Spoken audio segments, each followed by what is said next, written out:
कतिको खुसी भयो दही पाएर इंग्लिश हुनलाई त राखेको त हो खाना रुच्छ नि खुसी भन्दा पनि म दहीसँग चाहिँ खान्छु नि त घाम लाग्दा दही अमिलो चीजहरुले खाना रुचाउँछ भनेको निम्बु दहीहरु त्यही त हो अमिलो चाहिँ छैन यो ए राम्रो भनेपछि आमा के भन्छ इंग्लिशबाट मैले दहीलाई के सिकाएको थिएँ अघि भर्खर दहीलाई गट गुड आमा भेरी गुड दुधलाई मिल्क मिल्क मिल्क तर दहीलाई चाहिँ कर्ड कट हो कि गट भन्छ भेरी गुड आमा यतिको चाहिँ है कसले भन्छ तपाईलाई लुद्दु छ भनेर नौनी घिउलाई मठा हजुर नौनी घिउलाई के पो भन्छ मखेन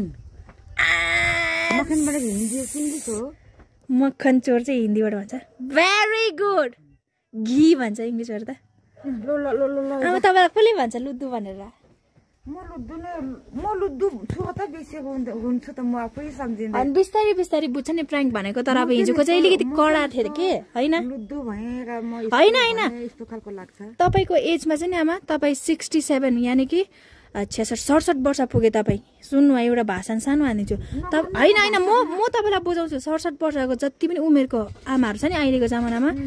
तर तपाई टप छ आमा अहिलेको जमानामा चाहिँ yes you are very top बुझे हैन सबैजनाले भन्छ हिजो दिदीले जोड गाली खाएको छ आमालाई रह्यो भनेर तर त्यो एउटा प्राङ्क हो हैन अब हामी भिडियो बनाउने हो छोरी हैन तर प्राङ्क भन्ने चीज चाहिँ यस्तो रहेछ भन्ने चाहिँ बुझ्दै बुझ्दै जान्छ नि त दिदीपट्टिले लागेर अन्त बुढी कन्या बस्छ गफ बिहा भन्यो अनि हो साँच्चै नै हो रहेछ भने प्राङ्क भन्नेमा चाहिँ हौसला दिनुपर्छ नि त मैले पनि सपोर्ट गर्नुपर्छ हैन तर अब त्यसरी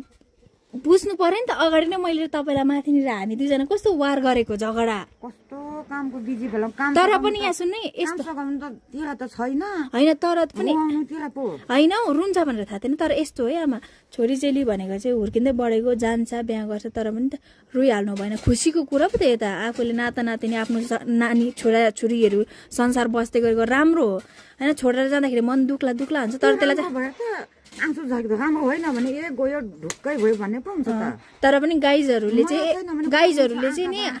यस्तो भयो नि त दिदीले चाहिँ अब भन्नु जान्दैन कतिवटा कुराहरु हैन अन्त गाइजहरुले चाहिँ बहिनी अबदेखि यस्तो खाके प्राङ्क नगर्नु इमर्जेन्सी तरिकाले भन्यो हैन म चाहिँ हो नै भने अब यतिसम्म झैझका गर्दै मिलिजुली भए पनि बस्यो अब चाहिँ अब